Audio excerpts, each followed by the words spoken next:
안녕하십니까, 이진우입니다.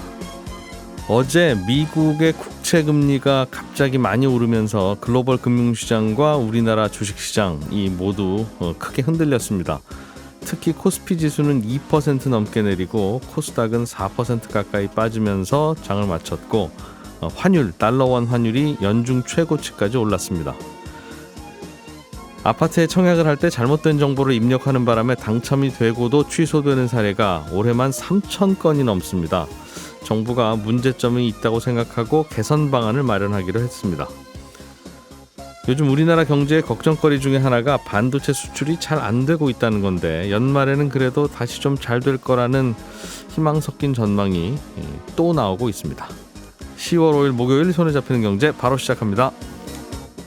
오늘도 행복자산관리연구소 김현우 소장, 손에 잡히는 경제 박세훈 작가, 그리고 서은영 경제뉴스 큐레이터, 이렇게 세 분과 함께 경제 뉴스들 깔끔하게 정리해 보겠습니다. 세 분 어서 오십시오. 네, 안녕하세요.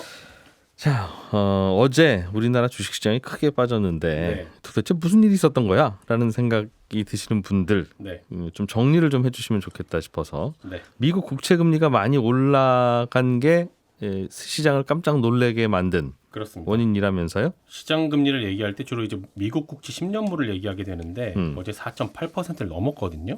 예. 2007년에 우리가 글로벌 금융위기라고 부르던 그 시기 이후 최고치입니다. 물론 오늘 새벽에는 조금 하락해서 4.7%대로 내려오긴 했습니다만, 여전히 시장에서는 미국이 지금의 고금리를 더 오래 유지할 거다, 이런 생각이 커진 분위기입니다. 미국 국채 금리가 급등을 하니까 어제 우리뿐만 아니라 전 세계 글로벌 금융시장이 출렁였는데, 시장에서는 그동안 이제 좀 기준금리가 이제 정점을 찍었어, 앞으로 미국의 기준금리는 내려갈 거야, 그러면 시중금리도 내리겠지 라고 생각을 하고 있었는데, 예. 그게 아니네, 앞으로 더 오를 수 있겠네 라는 쪽으로 전망이 갑자기 좀 바뀌는 바람에 충격을 더 크게 받아들이는 그런 분위기입니다. 뭔가 이제 뭐 산길 걷다가 이 길 아닌가 보다. 예. 그런 당황스러운 네. 그런 느낌을 시장이 가진 것 같아요. 그렇습니다. 금리가 왜 갑자기 더 올라갈까? 지금까지 올라간 걸로 충분하지 않는가라는 네. 게 대체적인 생각이었을 텐데, 네. 왜 분위기가 바뀐 거래요? 엊그제 9월달 고용 상황을 보여주는 지표가 하나 나왔는데, 시장 예상치를 웃돌면서 고용이 좀 강세를 보였거든요. 그러니까 여전히 일자리를 찾는 사람보다 일할 사람을 찾는 회사들이 더 많더라, 시장 전망치보다 훨씬 많더라 라는 겁니다. 그리고 이런 상황에서 금리 결정하는 위원들 중에 몇몇이 잇따라서 지금의 고금리를 유지하는 게 적절하다, 이런 발언을 쏟아냈거든요. 예. 근데 지난달에 파월 의장이 금리가 내려갈 거라는 기대를 하지 말라라는 발언을 했을 때만 해도 네. 시장에서는 사실 약간 반신반의했었습니다. 그냥 이거 좀 겁주기야라고 보는 쪽도 있었거든요. 근데 최근에 방금 전에 말씀드린 상황들이 이어지다 보니까 예. 이거 진짜로 고금리가 앞으로 더 길게 이어질 수 있겠구나라는 쪽으로 분위기가 좀 바뀐 것 같고요. 그러면서 이제 어제 미국의 국채금리가 올랐던 거고, 그리고 국채금리가 올라가고 있는 다른 이유 중엔 이런 것도 있습니다. 미국이 금리를 계속 올리는데도 불구하고 미국의 가계 지출이 줄지 않는 이유가 미국 정부가 돈을 계속해서 풀고 있기 때문이기도 한데, 미국 정부라고 해서 돈이 하늘에서 뚝 떨어지는 건 아니니까 국채 발행해서 지금 재정 적자 메우고 있는 거거든요. 예. 근데 시장에 미국 국채 매물이 계속 늘어나고 있고 앞으로도 이제 늘 것 같으니까 이것도 금리를 올리는 원인 중에 하나입니다. 이렇게 금리가 높은데 경기는 왜 계속 좋은 거냐? 예. 이 고금리를 미국은 어떻게 견디고 있는 거냐? 네. 그게 서로 이해가 안 돼서 다들 이상하다 하면서 이런 일이 벌어지는 건데, 네. 이렇게 경기가 안 좋은데 누가 이렇게 고금리로 돈을 빌려가? 네. 저 사람은 누구야라고 하니까 미국 정부인데요. 정부입니다. 예. 그러니까 미국 정부는 사실 생각해 보면 금리 좀 비싸면 비싼가 보지라고 네. 하는 거고, 그 돈을 가지고 미국 전역에 뿌리니까. 네. 그러니까 경기는 계속 좋은 거고. 네. 이제 그런 그 구조인 듯해요. 그렇게 돌아가고 있고, 그래서 일각에서는 지금의 5%가 이제 뉴노멀, 새로운 기준의 금리가 되는 게 아니냐라는 전망도 계속 나오고 있습니다. 그러니까 가게나 기업이 돈을 빌릴 때는 금리가 높으면 못 빌려가기도 하고, 네. 또 그 금리 이자 내려면 허걱대니까 네. 경기가 나빠지기도 하는데, 그렇습니다. 그러면서 금리가 내려오게 되죠. 돈 빌리러 다니는 주체가 정부로 바뀌고 나니까 정부는 그냥 그 금리를 빌리고 네. 그 돈을 시중에 뿌려대니 경기는 뜨고 계속 좋고, 그렇습니다. 그런 구조인 것 같아요. 네. 미국 금리가 오르는 건 그러면 달러화 강세, 네. 가는 원인도 될 텐데 그렇습니다. 그래서 그렇습니까? 환율 우리나라 외환 시장에서 달러원 환율이 어제 많이 올랐네요. 많이 올랐습니다. 1363원을 넘어섰는데 올해 들어 달러원 환율 고점, 그러니까 원화 가치로 보면 최저치를 갈아치웠거든요. 근데 말씀하신 것처럼 미국 국채 금리가 크게 오르면서 시중 자금을 빨아들인 여파인데 환율이 오르는 직접적인 원인은 투자자들이 어떤 이유에서든 달러를 사들이기 때문이잖아요. 예. 근데 지금 세계 최고 안전자산이라는 미국 국채의 수익률이 우리나라 시중은행의 웬만한 정기예금 금리보다 높거든요. 네. 그러니까 우리나라 채권이나 주식에 투자했던 자금이 안전하고 금리도 많이 주는 쪽으로 움직이고 있고 그러느라 환전해서 달러를 빼나가고 있는 걸로 보입니다. 예. 우리나라 같은 신흥시장은 이럴 때 증시에서 자금이 빠져나가면서 주가는 내리고 또 달러로 바꾸려는 수요가 급증하면서 환율은 또 오르는 그런 현상이 좀 나타나거든요. 그리고 미국 국채 금리가 오르면 환율뿐만 아니라 국내 시장 금리에도 영향을 주게 되는데 어제 국고채 2년물, 3년물, 5년물이 전부 다 4%가 넘었습니다. 이렇게 중단기 채권 금리가 연 4% 위로 뛴 게 올해 들어 처음이거든요. 근데 시중 금리가 이렇게 오른다는 건 이미 빚이 많은 기업이나 가계의 부담이 더 커진다는 얘기고요. 예. 한국은행이 최근에 발표한 보고서를 보니까 일부 대출금리, 특히 주택담보대출금리가 미국 국채금리 상승에 영향을 받을 거다 이렇게 보고 있던데 한국은행이 19일에 기준금리 결정하거든요. 예. 근데 금리 차이로 지금 환율이 오르고 있는 상황이라서 올려야 될 것 같기도 하지만 여기서 또 올렸을 때는 경기도나 우려도 크기 때문에 한국은행이 이번엔 과연 어떤 결정을 할지 그 어느 때보다 관심이 큰 그런 상황입니다. 그러게요. 우리 경기 상황은 또 다르니까 같이 예. 따라 움직이기도 어렵고 또 안 따라가기도 그렇고. 그렇습니다. 김현우 소장님, 네. 아파트 청약을 해서 당첨됐는데 알고 보니까 아이고 내가 자격이 안 되는데 청약을 했고 그것도 모르고 또 당첨이 돼버렸네 또. 그런 상황들이 한두 개가 아니라 네. 계속 쏟아지고 있다. 맞습니다. 그래서 뭐 저도 서점에 가끔 가보면 청약에 관한 책들이 굉장히 많고 네. 뭐 청약만 전문적으로 연구하는 뭐 연구소도 있는 것 같고 네. 도대체 이게 뭐냐 그렇게 아니 집 사기가 이렇게 어려운 건가 그런 생각이 들어요. 지금 위장 전입 같은 부정한 방법으로 청약에 당첨됐다고 취소하는 사람들 말고 말씀하신 대로 그냥 자격이 안 되는데 잘못 단순한 실수로 입력해서 당첨이 됐다가 검증 과정에서 부적격으로 판정나는 바람에 취소되는 사례가 뭐 작년까지는 몇만 건씩 발생을 했습니다. 이 부적격 사유를 보면 다양한데요. 주로 가점제에서는 이제 무주택 기간을 잘못 계산하는 경우가 있고요. 예. 또 청약을 넣는 지역에 따라서 본인이 해당 지역인지 기타 지역인지 이걸 구분해야 되는데 말조차도 어렵죠. 이거 잘못 넣는 경우도 있고 뭐 세대주 요건이나 아니면 같은 세대에서 중복으로 청약한다거나 이런 것들에서 발생을 했습니다. 그나마 이제 작년에 청약 홈이 개선되면서 이 홈페이지가 개선되면서 줄어들긴 했는데 이것도 대부분 이제 전산을 통해서 자동으로 검증되는 게 아니라 신청자가 입력을 하면 계산을 해주는 반자동 시스템이에요. 그러니까 예를 들어서 무주택 시점을 입력하면 제가 무주택 몇 년입니까? 이게 아니라 제가 이때 집을 사고 팔았는데요라고 그 날짜를 집어넣으면 네. 무주택 기간은 몇 년입니다. 이렇게 나오는 식이에요. 그러니까 애초에 입력을 잘못하면 계산 결과가 틀리니까 결국은 이제 부적격이 되겠죠. 이렇게 취소되는 사례가 뭐 작년까지는 10,000건 이상, 올해는 상반기까지는 1,600명, 그리고 지난달까지는 한 3,000명 정도 줄기는 했지만 여전히 단순 실수로 불이익을 받아서 청약에 1년 동안 넣을 수가 없는 그런 불이익 받는 사람들이 계속 나오고 있습니다. 당첨된 후에 당첨자가 제대로 자격을 갖춘 분인지 나중에 검증을 한다면서요. 네, 그렇습니다. 거기서 이제 걸러지는 거죠. 이제 검증을 한다는 건 어디 전산에 접근하면 그래 이분이 무주택 기간이 이게 맞네. 틀린데 이거를 누가 볼 수 있다는 거 아니겠습니까? 네. 그러면 그거 신청할 때 그 네. 전산 돌려볼 수는 없어요? 그게 지금 말씀하신 것처럼 검증을 할 때 시스템을 돌려보는 게 아니라 서류를 제출하도록 합니다. 그러니까 시스템을 볼 수는 있기는 한데 사람이 일일이 서류를 보는 거니까 네, 이게 몇천 대 1 경쟁률인데 그분들 다 그 서류 내세요 하고 그 서류 볼 공무원이 없다는 거군요. 맞습니다. 이게 행정기관별로 정보가 연계되는 시스템이 구축이 안 된 건데 이게 여러 가지 행정기관의 정보가 필요합니다. 예를 들어 이제 청약 같은 경우에는 한국부동산원에서 담당을 하고 있기는 한데 뭐 세대의 정보를 받아오려면은 행정안전부에서 정보를 끌어와야 되고요. 그다음에 뭐 혼인 관련 정보라든가 과거 주택을 소유한 정보 이런 것들은 대법원 등기소에서 그 정보를 가져와야 돼요. 그러니까 그런 시스템이 연계돼 있지 않다 보니까 지금은 서류를 통해서 검증을 하고 있고 신청 단계에서는 말씀하신 것처럼 너무 많으니까 수만 명 걸 다 볼 수 없으니 일단 당첨이 되고 나면 당첨자들을 대상으로 서류 제출하세요 해서 검증을 하고 있습니다. 예. 근데 이제 앞으로는 이런 부분이 좀 전산으로 연계돼서 자동 검증이 가능할 것으로 보이기는 합니다. 일단 행정안전부를 통해서 주민등록 정보를 가져오는 시스템, 요거는 지난 7월에 완료가 됐고요. 또 이렇기 때문에 이제 세대주가 아닌데도 청약을 하거나 같은 세대에서 중복 청약하는 거 이런 거는 막을 수가 있겠죠. 근데 이제 앞으로 더 필요한 거는 그렇다면 세대를 이루고 있는 사람 중에 과거 집을 소유하고 있던 적이 있었는지 혹은 청약에 당첨된 적이 있었는지 아니면 신혼부부 가점 같은 거 계산할 때는 뭐 혼인을 언제 했고 그 이후로 자녀가 몇 명이냐 이거 따지는데 이런 가족 사항들 같은 경우에는 대법원과 연계를 해야 되고요.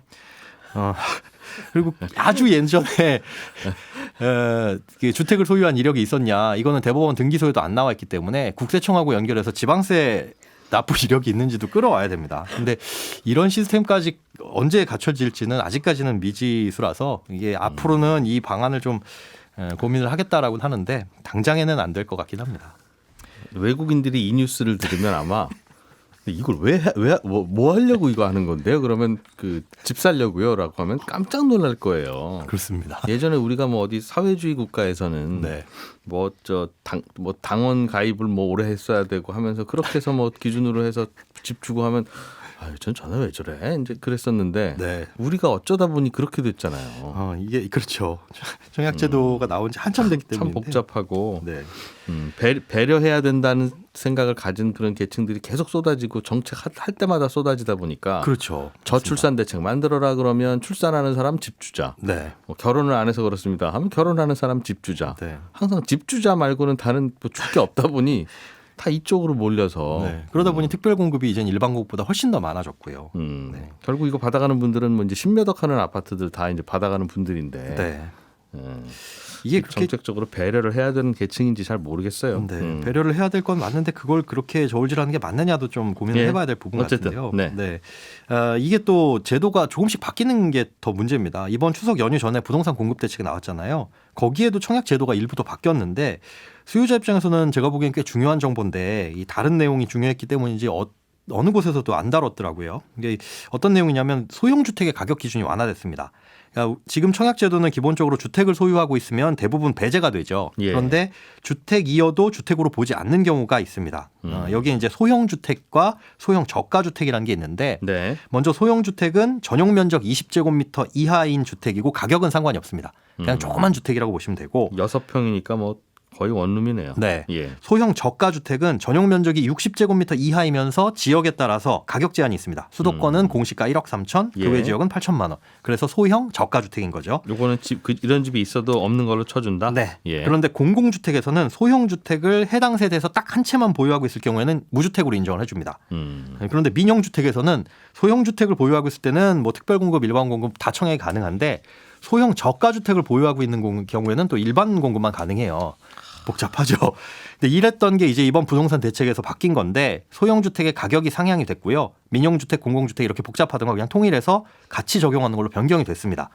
문제는 이제 아직 개정된 게 아니라서 개정 이후에 공급하는 아파트에 청약을 넣을 때 해당이 될 텐데 이게 개정 시점도 불명확하고 소급 적용 여부도 알 수가 없어서 지금 당장 이런 집을 갖고 계신 분들은 처분을 해야 되는지 아니면 안 갖고 계신 분들은 사도 되는 것인지는 확실하지가 않습니다. 어쨌든 이렇게 무주택 여부를 아직까지도 청약제도에서는 중요하게 보고 있고 그 기준도 단순하지가 않은데 이 기준 자체를 손봐야 된다 이런 필요성이 있다라는 지적들도 계속 있어 왔어요. 예. 그러니까 과거 또 억울한 사례를 보면 이게 국민청원까지 올라왔던 사례인데 별거 중인 배우자가 19일 동안 10만 원어치 주택 지분을 갖고 있었다가 이게 청약이 취소가 됐습니다. 뭐 어디 저 상속을 잠깐 받았다가 그랬던 상속이었는지 아니면 매수였는지는 확인이 안 됐는데 10만 원어치 지분이니까 사실 이건 집을 소유하고 있다고 보기가 어렵죠. 근데 이거는 이제 법률적으로는 안 된다라고 해서 결국은 부적격이 된 건데 이게 청약제도가 생긴 다음에 시대 상황이 계속 바뀌면서 조금씩 제도를 변경하다 보니까 지금처럼 복잡해져서 전반적으로 이 제도 자체를 좀 뜯어 고쳐야 될 때가 되지 않았나 개인적으로는 그렇게 생각이 됩니다. 뭐 왜 이렇게 됐는지는 우리는 알죠. 무슨 뭐 배려할 계층 생기면 다 여기다 넣기도 하고 네. 뭐 집 한 채 조그만 거 있는데 이것 때문에 청약이 안 된다는 게 말이 됩니까? 그러면 또 그건 그러네. 그러면서 또 소형 주택의 기준으로 또 구제해주고 네. 이러다 보니까 누더기가 됐는데 너무 복잡합니다. 손볼 때는 특히 이제 뭐 무주택 기간 뭐 혹은 무주택이어야 한 번도 집 산 적이 없어야 된다 이것 때문에. 네. 근데 만약에 이게 당첨만 되면 막 뭐 로또가 되는 상황이 되다 보니까 그렇죠. 집을 과거에 좋지 않은 집을 한 번이라도 보유하는 건 마치 전과 기록처럼 되어서 맞습니다. 전국에 별로 안 좋은 주택 특히 뭐 빌라 다세대 이런 데는 집을 안 사잖아. 네. 그런 집을 왜 사? 그런 데는 전세만 들어가는 거야. 되다 보니까 네. 괜찮은 집인데도 전세는 3억, 집값은 2억 이렇게 되니까 다 무슨 깡통 전세 나고 난리 나는 거 아닙니까? 네, 그 무주택 그 전과라고 말씀을 해주셨는데 사실상 이제 결혼하기 전에 전 배우자 이제 결혼 예정자가 가지고 있었던 주택 이력도 예. 결혼하게 되면 과거에 유주택 세대가 되기 때문에 생애 최초 특별 공급 이런 것도 해당이 안 되거든요. 말 그대로 진짜 이건 전과처럼 느껴지는 거라 야. 조금 제도가 바뀌어야 될 것 같다고 생각이 됩니다. 자, 뭐 다른 얘기 좀 해봅시다. 서은영 큐레이터가 준비해 오신 소식. 우리나라 경제가 좀 나아지려면 수출이 잘 돼야 되고 수출이 잘 되려면 결국은 반도체가 잘 팔려야 되는데 반도체가 언제까지 이렇게 안 팔릴 거냐. 그래서 연초에 물어보면 연말이면 풀린다고 그러고 연말에 물어보면 내년이면 괜찮아질 거라고 그러는데 그게 도대체 몇 년째냐라는 상황이에요. 그렇습니다. 근데 이번에는 좀 근거가 있게 연말이면 회복될 거다라는 얘기가 나온다는 소식인데요. 예. 일단은 근거는 두 가지입니다. 이 하나는 하반기 들어서 이 반도체 수출 실적이 서서히 회복하고 있다는 것이고요. 두 번째는 우리 반도체 기업들이 강점을 가지고 있는 메모리 반도체 가격이 오른다는 건데요. 일단 수출 실적부터 좀 말씀을 드리면 추석 지나서 이 9월 수출 성적표가 나왔는데 전년 대비로는 뭐 1년째 마이너스 성장률이라서 뭐 여전히 안 좋다라고 할 수는 있습니다. 그런데 감소폭이 지난 10월 이후에 가장 적은 거예요. 그래서 어디서 힘을 냈나 봤더니 반도체 수출액이 99억 달러로 아직도 100억 달러 수준 회복 못하긴 했지만 1년 사이 최대치더라. 그리고 이 올해 1월에 60억 달러란 아주 초라한 성적표 받아들었었거든요. 예. 그때 떠올리면 꽤 많이 회복했다 이런 평가가 나오는 겁니다. 우리 무역 수지가 4개월 연속 흑자긴 하지만 이 아직까지는 수출이 줄어든 폭보다 수입이 더 많이 줄어서 이 흑자를 내는 불황의 흑자라는 평가가 나오거든요. 그런데 이 반도체 수출이 늘었다는 건 우선 반도체 수요가 어느 정도 회복 조짐을 보이는 거 아니냐. 예. 그리고 4분기부터 수요와 가격까지 뒷받침되면 올 연말쯤에는 불황의 흑자라는 말은 하지 않아도 될 것 같다. 이런 얘기, 기대감이 무르익고 있는 겁니다. 그래도 가을을 찬바람 불면서 반도체는 조금씩은 더 팔리고 있는 것 같다. 네, 그렇습니다. 아직까지 성은 안 차지만 반도체 가격도 좀 올라갑니까? 지금은 하락세가 멈췄다라는 표현이 좀 더 정확하긴 한데요. 이 반도체 수요 공급 상황을 확인할 수 있는 대표적인 가격 지표가 이 디램 고정 거래 가격이라는 겁니다. 예. 이 반도체 기업이 다른 기업에 반도체 팔 때 얼마에 계약했는지 이 반도체 시장 조사 업체들이 조사를 해서 그 가격을 이제 통계를 내서 발표를 하는 건데요.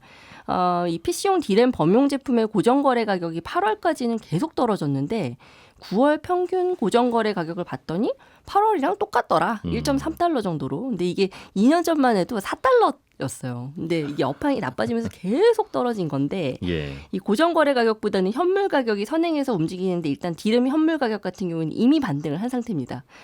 그리고 범용 제품보다 사양이 높은 고성능 차세대 디램 같은 경우에는 지난달부터 이 고정 거래 가격 기준으로도 가격이 올랐고요. 이 수요보다 공급이 많으면 가격이 계속 떨어지는데 이 올 초에 반도체 업황이 너무 안 좋으니까 뭐 삼성전자 포함해서 이 대부분 메모리 반도체 기업들이 감산에 나섰었거든요. 근데 이 보통 이 감산 효과 나타나려면 3에서 6개월 정도는 있어야 되는데 예. 업계에서는 이제 감산 효과가 좀 본격화되나 보다. 그러니까 가격 조정도 마무리되지 않겠냐 이렇게 보는 겁니다.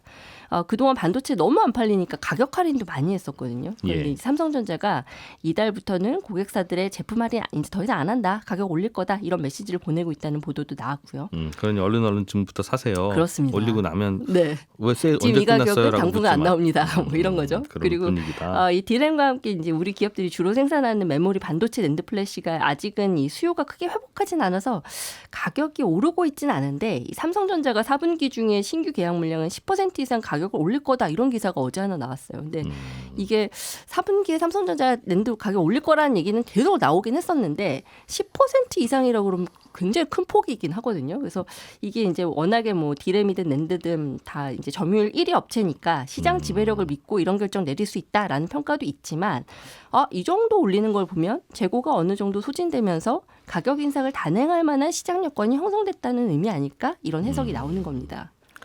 예전 같으면 그 삼성전자가 내부적으로 이런저런 고객사들한테 무슨 얘기하는지 우리는 신경도 안 썼는데 네, 그렇죠. 그거야 알아서 하겠지 뭐. 네, 근데 요즘은 워낙 반도체가 안 좋다 하니까 그렇습니다. 좀 어떻게 되고 있는 거 좀 들여다 좀 봅시다. 이제 네. 이러는 그렇습니다. 관심들이 많이 생기고 있나 봐요. 실적 발표도 다음 주에 있을 텐데 삼성전자, SK 하이닉스가 반도체 부분에서 계속 적자나고 하는 바람에 시장 충격도 크고 이것 때문에 법인세가 안 거치고 우리나라 맞습니다. 세수가 네. 부족하고 이거 아니에요. 그렇죠. 이 큰 기업들이 돈을 벌어줘야 이제 예. 법인세가 많이 거치는데 지금 네. 법인세가 많이 줄었죠. 근데 이게 이제 좀 나아질 거냐 이제 다음 주거든요. 당장 실적 발표가. 근데 이 증권사들이 실적 발표 앞두고 주요 기업 실적 추정치를 내놓는데 아무래도 실적 발표일이 가까워질수록 이 증권사들 내놓은 추정치도 정확도가 올라가잖아요. 근데 예. 지금은 업데이트 될 때마다 이 추정치가 계속 내려가고 있는 상황입니다. 그 기대감이 계속 줄어들고 있는 거죠. 근데 그나마 다른 사업 부문 이익으로 보완이 가능한 이 삼성전자하고는 다르게 SK 하이닉스 같은 경우에는 거기는 반도체만 파니까. 3분기에도 뭐 1조 6천억 정도 적자 예상하고 있고요. 지금 뭐 고성능 차세대 칩은 그래도 수요도 꾸준하고 뭐 가격도 나쁘지 않다 이런 얘기 하지만 이게 아직은 비중이 적거든요. 그래서 결국에는 이 범용 제품 가격이 올라와야 됩니다. 그래서 그래야 이 반도체 업황 회복됐다고 할 수 있는 건데 그거는 아직은 좀 이제 그냥 지지부진한 상태. 그래서 일단 4분기까지 가야 확인이 될 것 같고 예. 반도체 업황 풍향계로 꼽히는 이 미국의 마이크론이 지난달 말에 6, 7, 8월 실적 발표를 먼저 발표를 했죠? 했는데, 네, 여기는 이제 회계연도상 이 4분기가 6, 7, 8월이어가지고 그래서 빨리 요즘 발표한 반도체 건데. 회사 어떤지 먼저 알아볼 수 있는데. 그렇습니다. 네, 근데 이 마이크론이 4분기 연속 적자를 내긴 했어요. 그래서 아직은 안 좋다라는 건 맞는데 예. 여기가 이제 저희가 좀 주목해서 보는 이유는 디램 시장 3위고 낸드 시장 5위 업체고 또 우리 기업들처럼 디램, 낸드 다 하는 회사이기 때문에 여기를 보면 우리 반도체 기업들 실적 알아볼 수 있다라는 이제 가늠을 하는 건데 거기도 적자 났으니. 네, 근데 고무적인 건 그래도 제품 판매량 자체는 늘었더라. 그런 거 보면 수요가 늘어나고 있는 것 같다라는 평가가 나오는 거죠. 뒤집어 말하면 또 엄청 싸게 팔고 있구나라는 얘기네요. 수요가 그렇게 늘었는데도 맞습니다. 계속 맞아요. 적자가 네. 되고 있다는 하니. 예. 9월 소비자 물가 지수가 조금 전에 발표됐는데 짧게 좀 전해 주시죠. 예, 작년 9월보다 3.7% 오른 걸로 나왔는데요. 1년 전보다. 그렇습니다. 지난 4월 이후 5개월 만에 가장 높은 상승률입니다. 석유류 가격의 낙폭이 작아지면서 좀 오름폭이 다시 확대되고 있는 모습인데요. 농산물이랑 석유류 제외하고 이제 본 근원 물가 같은 경우는 작년 9월보다 3.8% 오른 걸로 나왔거든요. 8월의 근원 물가 지수가 3.9%였던 걸 고려해 보면 예. 물가가 여전히 오름폭이 줄어들기는 좀 힘든 것 같다. 여전히 좀 오르고 있는 것 같다. 이렇게 보입니다. 예, 저희는 내일 아침 8시 30분에 또 모여서 경제 뉴스 재밌게 전달해 드리겠습니다. 이진우였습니다. 고맙습니다.